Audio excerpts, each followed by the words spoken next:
আসসালামু আলাইকুম, কেমন আছেন সবাই? Good morning. দেখেন ওইখানে কালো একটা মেঘ, কি সুন্দর। মনে হয় যেন ওই জায়গাটাই বৃষ্টি হবে, তাই না? কিন্তু মেঘটা দৌড়াচ্ছে। যাই হোক, সুন্দর আর একটা সকাল, সুন্দর আর একটা ব্লগ। একদম কিচেনের জানালার থেকে সুন্দর একটা ভিউ দেখালাম। হয়েছে কি, সকাল বাজে 8:30। আমি যাব হচ্ছে আফিফে নিয়ে দিয়ে আসতে এক্সাম। চা আফিফ বলে 20 মিনিট হাতে আসা, তুমি চা খাইলে খেতে পারো। ভাবলাম একটু চায়ের পানি দিই, অলরেডি রং ছড়াচ্ছে। চাটা হলে চাটা এলে খাবো, আসিফ বাবুকেও একটু দেবো, এই আর কি। দিয়ে তারপর রওনা দেবো। আর আসিফ ঘুমায়, এই আর কি অবস্থা। আফিফ নাস্তা করছে, বসে আছে, ওয়েট করতেছে কখন রওনা দিবে, এই অবস্থা। সব কিছু এলোমেলো অবস্থা। পরোটা কালকে রাতে পরোটা বানাইছিলাম, মানে ভাজি নেই, জাস্ট সেকে রেখে দিছে। আফিফে ওরা বাবা একটা করে দিছে, ও খাইছে তেল ছাড়া। আর নাস্তা খাবো বাসায় এসে, এখন একটু চা খেয়ে যাব। তো আফিফকে নিয়ে রওনা দিলাম, তাই গেলাম। আসিফের আব্বু পাশে আছে। আল্লাহ হাফেজ। আসিফ ঘুমায়, আসিফের আব্বু ল্যাপটপে নিউজ দেখতেছে মনে হয়। আমি এই যে আফিফকে নিয়ে রওনা দিচ্ছি, দিয়ে চলে আসবো। ঘুম চোখে আমার, অনেক রাত্রে শুয়েছি, তাও কত 12:30টার দিক না 1:45। ঘুম আসতে 1:30টারও বেশি বাজছে। তারপর আবার সকালে উঠছি, তারপর আবার এই উঠলাম 8:30টার সময় উঠছি, এই আর কি।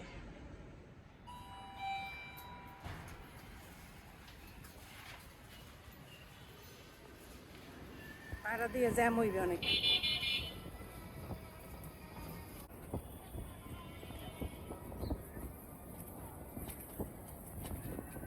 স্কুলের সামনে দিয়ে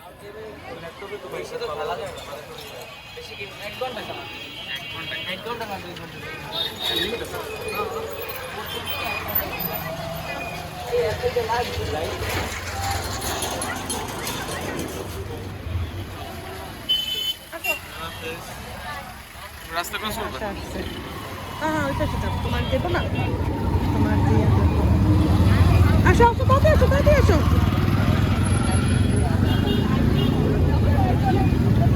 হাফেজ। আল্লাহ হাফেজ, যাও।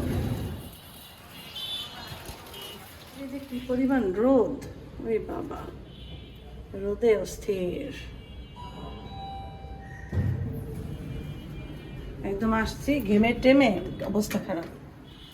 উফ, দেখো কি অবস্থা আমার, দেখা যায় না। ঘেমে অস্থির হয়ে গেছে, আমি প্রচুর ঘামাই। রুটি ভাজছি, আর আপিফ খাইছে, আপিফের আপু খায়নি, এই জন্য আমি তখন আমি একটা খাই, আসে একটা দিই। কালকে 3টে রুটি ভাজছিলাম, আমার জন্য ভাজি নেই, আমি খাবো না। কিন্তু যেহেতু আসিফ বাবু খায় না, না খাইলে এটা আবার দেখে যাবে। ডিম দিয়ে খেয়ে নিচ্ছি, এবার মাছ ভিজাবো। তো রান্না বান্না চলতেছে, আমি আফিফরে একটু পরে আনতে যাব। তো আসিফের আব্বু কল দিছিল, কল দিয়ে 2টা কথা বললো। মনটা আমার খুব খারাপ হয়ে গেছে, খুব কষ্ট পায় আসিফের আব্বু। আসলে আমরা তো বহু বছর বিদেশে ছিলাম, তোমরা সবাই জানো। তো বিদেশে থাকা মানুষগুলা অনেক দুঃখ পায়। অবদান একটা নাটক আছে, ওইটা দেখো। আর একটা নাটক আছে প্রবাসী কারো আপন নয়। এই নাটকগুলো দেখলে দেখবা একদম আমাদের ক্যারেক্টারের সাথে মিলে যায়। তো ওগুলো গ্রামের ইয়া দেখায়, আর আমরা তো শহরের ভিতরে যেটা হয় সেটা দেখাই। তো দুঃখটা পাইছি এই জন্য, মানে আসিফের আব্বু যখন বলছে সে দুঃখ পাইছে, আমিও দুঃখ পাইছি এই জন্য যে সে সবসময় তার মাকে সব থেকে বেশি ভালোবাসছে, যেটা সবচেয়ে সন্তান বাসে। কিছু অপদার্থ সন্তান আছে তারা বাসে না, কিন্তু বেশিরভাগই মাকে সম্মান করা, মাকে ভালোবাসা। এটা আমার জামাইকে আমি দেখছি। এখনও প্রতি সপ্তাহে, আমার শাশুড়ি মারা গেছে 6 বছর হয়ে গেছে, প্রতি সপ্তাহে আমার জামাই শুক্রবার সে গোরস্থানের মসজিদে নামাজ পড়ে, এবং সে আমার শাশুড়ির কবরের কাছে যায়, দোয়া পড়ে, কবর পরিষ্কার করায়। এগুলো সব সময় আমার হাজব্যান্ড করায়। তো যে ছেলে এমন সে ছেলে কেমন এটা তো আমি স্ত্রী হিসাবে আমি জানি যে আমার স্বামী কেমন মানুষ, এটা আমি জানি। তো সে তার মাকে প্রচুর ভালোবাসে, অনেক ভালোবাসে।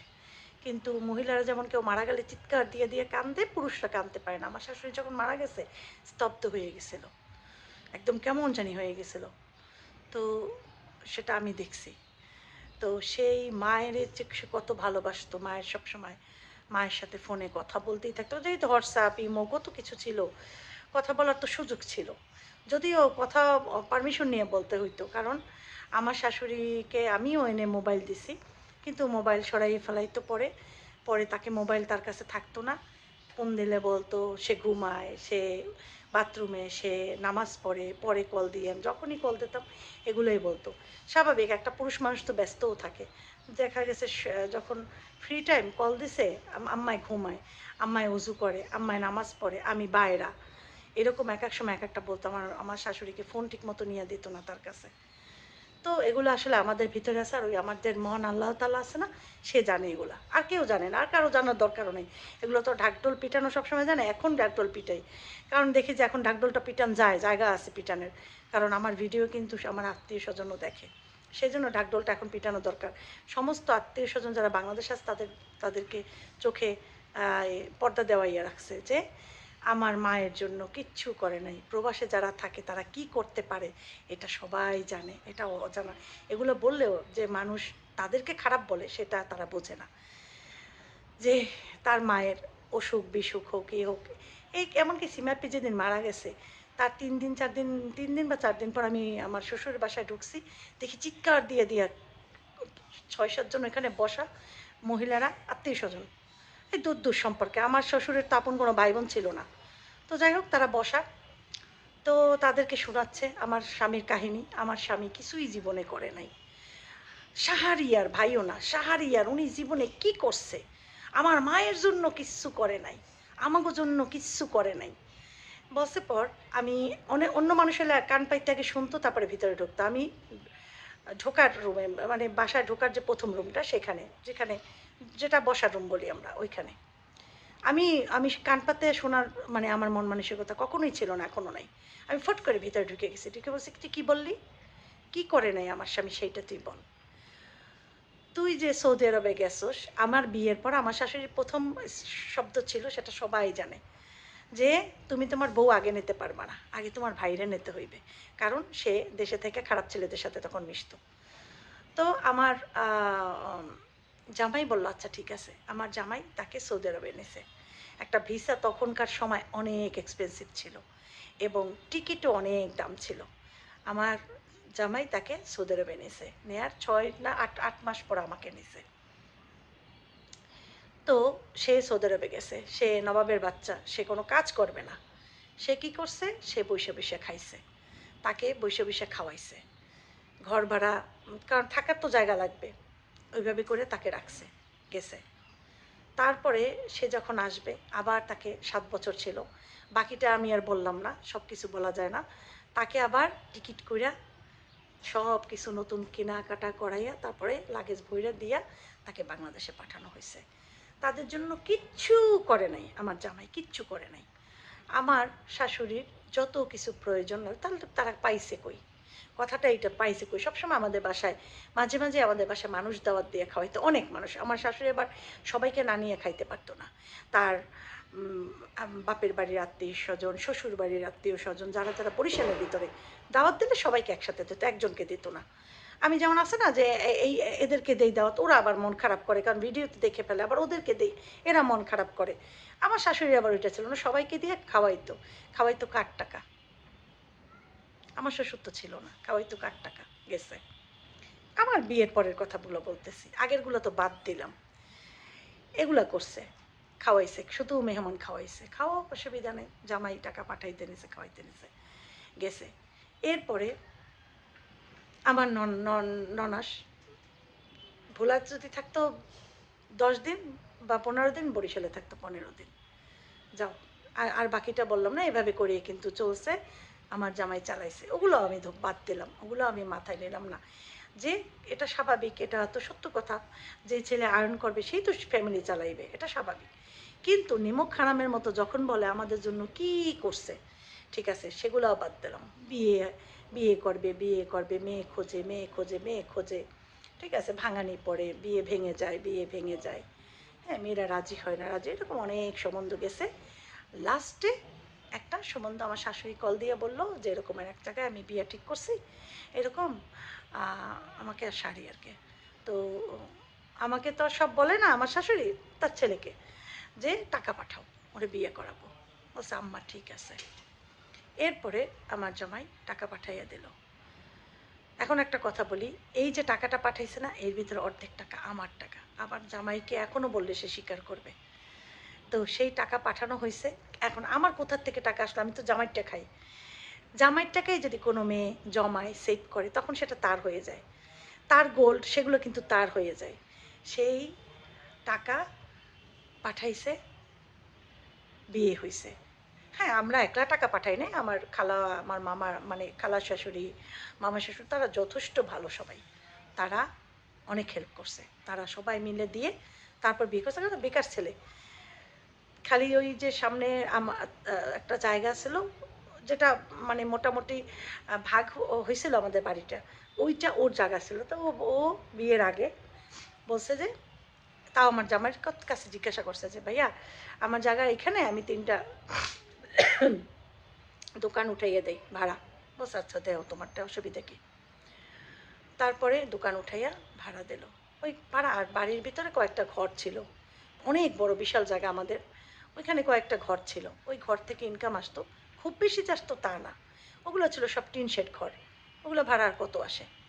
আর এগুলো দিয়ে তো সংসার চলে না, আমার জামাই পাঠাইতো। কিন্তু এখন বলে কি কি করছে আমাকে জন্য, এখন নতুন আবার খবর সে সৃষ্টি করছে, নতুন নতুন মানে বানাইছে, মানে যেটাকে বলে সৃষ্টি করা নিজে নিজে। সেটা হয়েছে যে আমার শাশুড়ির খোঁজ খবর নিত না আমার জামাই নাকি। আর আরেকটা নগদ একটা কথা বলি, যেটার জন্য আমার জামাই আজকে আমাকে ফোন দিছিল, খুবই দুঃখের কথা। বলছে যখনই এটা ইয়ে হয়েছে যে ওর আমাদের জায়গায় যে ও কতগুলো স্টল করিয়া তাদের মানুষের কাছ থেকে 5 লাখ 6 লাখ 7 লাখ অ্যাডভান্স নিয়া স্টল করিয়া, স্টল করতে তো বেশি টাকা লাগে নাই, এতগুলো টাকা করিয়া অ্যাডভান্স নিয়া, এবং প্রতি মাসে অনেক টাকা ভাড়া খাইতো, 50,000-এর উপরে। মানে আমরা আসার আগে, হ্যাঁ, প্রায় 50,000 টাকা সে খাইতো প্রতি মাসে। সেখান থেকে একটা টাকাও আমাদের জন্য রাখে নাই, সে টাকা প্রতি মাসে খাইয়ে ফেলাইতো। আর যতদিন আমার শাশুড়ি বাইচে ছিল ততদিন খাইতো, বলতো কি আম্মায় খায়, আম্মায় খায়। আমার শাশুড়ির একটা শাড়িও লাগতো না, কারণ তাও সৌদি আরব থেকে আসতো, একটা শ্যাম্পুও লাগতো না, সৌদি আরব থেকে আসতো, একটা সাবানও লাগতো না, খালি 2টা খাইতো। একটা বুড়ো মানুষ, যার পেটে ক্ষুধা থাকলেও খাবারের মুখে রুচি ছিল না, খাইতে পারতো না, সেই মানুষটা কতটুক খাইছে। তো বলে আম্মায় খায়, আম্মার লগে লাগে। তো ঠিক আছে, আম্মায় খায়, আম্মার লগে লাগে, ওগুলো খরচ করছে। আমার জামাই কোনোদিন হিসাবও নেয় নাই, তা সে খরচ করছে তার মতো। আইসে তো ওই জায়গাগুলো নিতে আমার অনেক কষ্ট হয়েছে, প্রায় 5-6 মাস তো কষ্ট করছি, তারপরে জায়গাগুলো নিছি। আর সেখানে এখন নতুন একটা কাহিনী সৃষ্টি করছে। আমার শাশুড়ি নাকি বলছে যে আমার শাশুড়ি নাকি আমার জামাইয়ের কথা বলছে, ও তো আইলে খয়রাত কইরা খাইবে। ছোট ছেলেরে বলছে তুমি অরে এই জায়গায় স্টল তোমার, ও তোমারগুলো করছে, এই জায়গায় ওরে স্টল করে দাও, ঠিক আছে। কিন্তু আমার স্বামী যদি খয়রাতি করে খায়, তাহলে সৌদি আরবে খয়রাত করে খাইছে, এতগুলো খয়রাত করে খাইয়া মানুষ পালছে, ঠিক আছে। আমার জামাই হয়েছে যে এই সর্বনিম্ন, সে হয়েছে খয়রাত করে খায় আর খাইবে বাংলাদেশে আইসা, ঠিক আছে। বরং এই যে এখন বলে, এখন আমি একটা বলি, আমার জায়গায় তারপর তারা এগুলো করে অত বছর খাইছে, 7-8 বছর খাওয়ার পরে আমি আসছি, তারপর আমার দিতে চায় নাই, দেবে না দেবে না, অনেক ঝামেলা টামেলা করে ওগুলো আমাদের হ্যান্ড ওভার করছে, আমাদের হাতে নিছি। হাতে হাতে নেওয়ার পরে আমরা যেটা করছি, আমরা আসছো ওগুলা যখন আমরা হ্যান্ডওভার করে হাতে নিছি, তো ওখান থেকে যেটা ইনকাম আসতো আমরা এভাবে খরচ করতে আসি, তখন আমরা এই দোকানগুলো ধরি নিই। পরবর্তীতে শাড়িয়ে দেখে মেইন রোড, এত সুন্দর একটা জায়গা, এত বিশ্রী করে স্টলগুলো করছে কোনো রকমের, তারপরে সেগুলো সব ভেঙে টেঙে ইটি করে সুন্দর করে সেগুলোকে রিনোভেশন করে একদম সুন্দর করে টাকা খরচ করছে অনেক আসিফ রাব্বু, হ্যাঁ, করে তারপরে আবার নতুন করে করছে। তো যারা যাদেরকে ও ভাড়া দিয়েছিল, তাদেরকে আমরা সেই টাকা অ্যামাউন্ট ফেরত দিয়া, তাদের কাছ থেকে অন্য মানুষকে আমরা দিয়া আবার ওগুলো ঠিক করতে, তো আমাদের কষ্ট হয়েছে। আমরা পারতাম না এগুলো করতে আগে, আমাদের জায়গাটা যদি খালি থাকতো, তখন আমরা ওইখানে এসে যদি একটা পদক্ষেপ নিতাম, সেটা আরও ভালো হইতো, সুন্দর হইতো, সেইটা তো আমরা পারলাম না। ঠিক আছে, তারা আমাদের নাকি উপকার করছে, এত উপকার করছে যে আমরা খালি ক্ষতির সম্মুখীন হই, কিন্তু আমাদের নাকি উপকার করে। আচ্ছা গেছে। তারপরে দেখো আমার একটা ইউটিউব চ্যানেল আছে, আমার ইউটিউব চ্যানেলে আমি তোমাদের জন্য ভিডিও দিই, তোমরা ভিডিও দেখো, এর জন্য আমি কিছু পয়সা পাই যেটা আমি আমার সংসারে খরচ করি, ঠিক আছে। যেটা হয়তো আমার স্বামী সারা জীবন দেশের মানুষ যদি না টানতো, তাহলে তার কিছু ব্যাংকে জমা থাকতো, যেটা আমাদের কাজে লাগতো।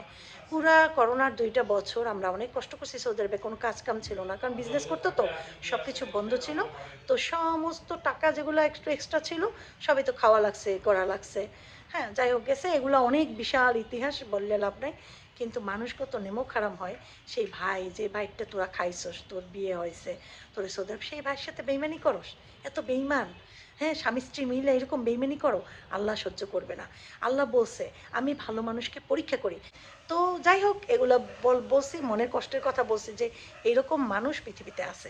তো যাই হোক, যারা ঠক প্রতারণা করে, আপন ভাইয়ের সাথে বিবাদ সৃষ্টি করে, বা আপন ভাইকে যারা ঠকায়, তো আল্লাহর কাছে সে জবাবদিহি করতে হইবে, হয়তো এই জীবনে নয়, পরজীবনে, যে কোনো এক জীবনে।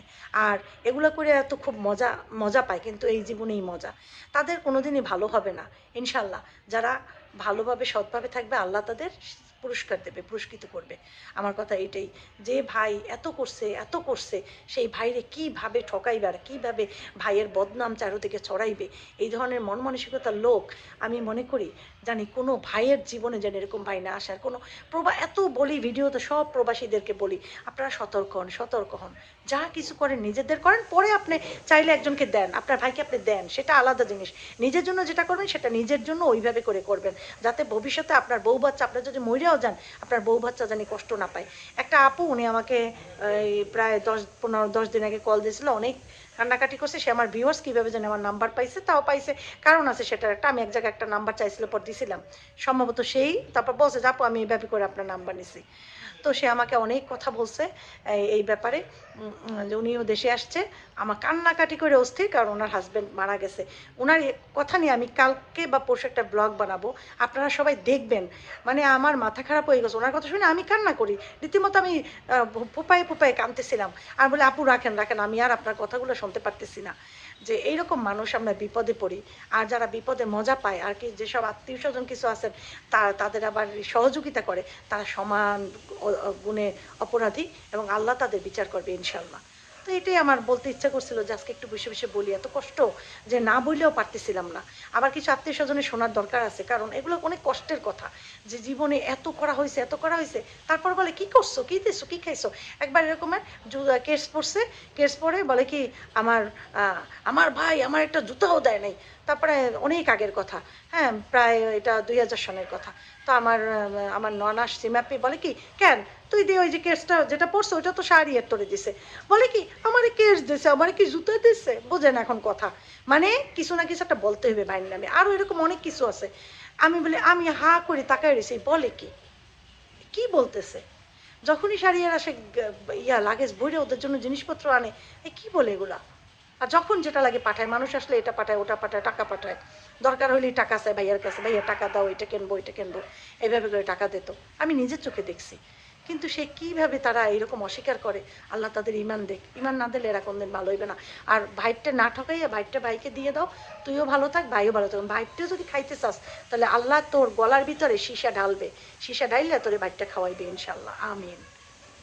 যাইতেছি আফিফরে আনার জন্য, একটা প্রায় বাজে 1 মিনিট বাকি আছে, দেরি হয়ে গেছে রান্না করতে মাছটা রান্না করলাম, ভাত উঠাইলাম। তো আসিফ ঘুমায়, আবার একটা ঘুম দিয়েছে ওষুধ খেয়ে। তো আমি এই জন্য তাড়াহুড়ো করছি, তো লেট, আমার এই দরজা আটকাবো না চিন্তা করতে লেট হয়ে গেছে। এমন যাইছে লেকে, ওকে নিয়ে আসি।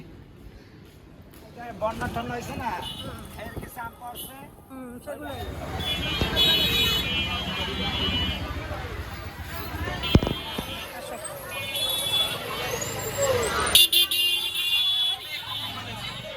আমি সব পাচ্ছি আমার মনে হয় 4 মাস আসছে, কিন্তু সমস্যা নাই, কারণ প্রশ্ন অনেক কঠিন বানাইছে, মনে হয় না। ও আমরা চারে আসছি। কি অবস্থা রে, কি লেমন জুস কার জন্য? খাবার খাইতে বসছি, আচার নিয়েছে আমার গত বছরের বানানো আমের আচার।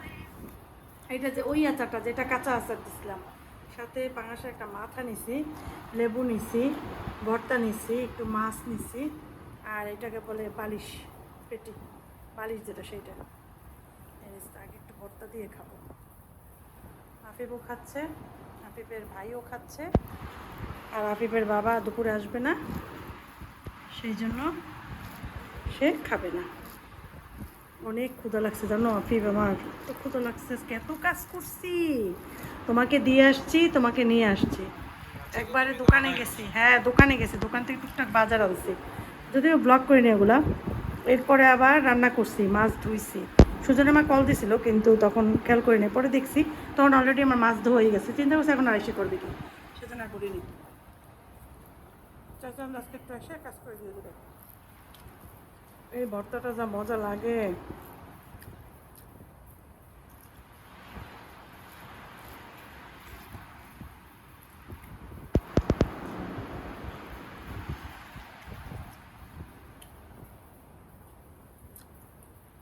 আজকে একটা কাহিনী ঘটছে। আজকে তোমার আব্বু আমাকে কল দিছিল, পরে বলবো না, পরে বলবো না। এবার আমি যাচ্ছি ওষুধ কিনতে, আসিফের মেডিসিন। চলো আসিফ, ফ্যানটা বন্ধ করে দিই, শুধু শুধু চলতে আছে। আসো চলো আমার সাথে, মেডিসিনটা কিনে নিয়ে আসি। মোবাইলটা ওইখানে রাখো না, পানি পড়বে, ওই গেটের উপর রাখো, ওইখানে রাখো। হ্যাঁ আফিফ দরজা খোলা, যে ওষুধটা নিয়ে আসি। করবে দরজা চাপ দাও, চাপ দাও দরজাটা। ওষুধ আনবো আর ইয়ে আনবো, ওই ব্রেড লাগবে, ব্রেড নিয়ে আসবো। ব্রেড নাও আনতে পারি, রুটি বানাই দেবো অনেক।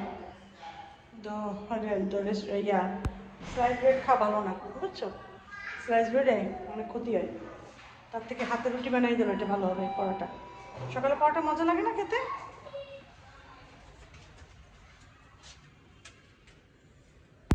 আমার ছেলে আর আমি যাচ্ছি, আটকাও। আমার ছেলে আর আমি কোথায় যাচ্ছি? আর কিছু আনতে। আলু নিয়ে আসবো, আলুর কথা মনে রাখবা। আর নুডলস দেবো না রাতে, ঠিক আছে? নুডলস করে দেবো অনেক, রাতে নুডলসটা খাও, ঠিক আছে? সমস্যা আছে নুডলস? ওকে, যা দেবো তাই খাবে। ঘুরতেও সে পোড়া পোড়া, কি করতেছে কি জানে।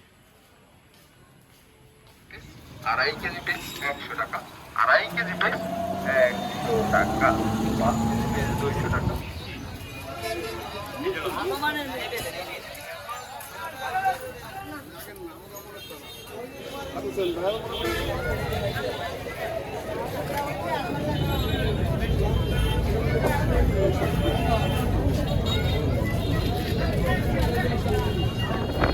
সকালে নানা বাড়ি যাবে, গরু এখানে যাবো আমি।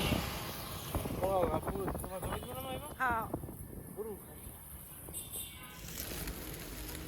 ডিম, আম, টমেটো, বাদাম, মেডিসিন, কটা জিনিস কিনছে। গামাই আমি বুঝে গেছি।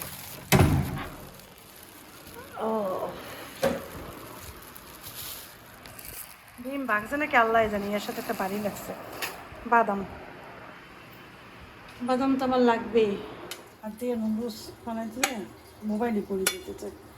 নুডলস করলাম, আছে বাড়াতে প্যাকেট নুডলস, প্যাকেট মশলা দিয়ে একটু সয়া সস দিচ্ছি, একটু চিনি দিচ্ছি, এই আর কি।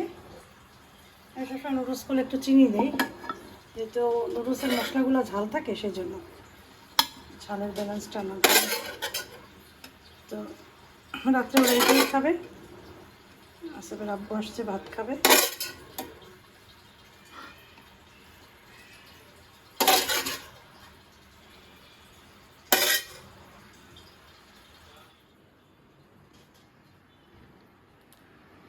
ফ্যানের জন্য চুলা নিভে যাইতেছে। আফিফ আসো।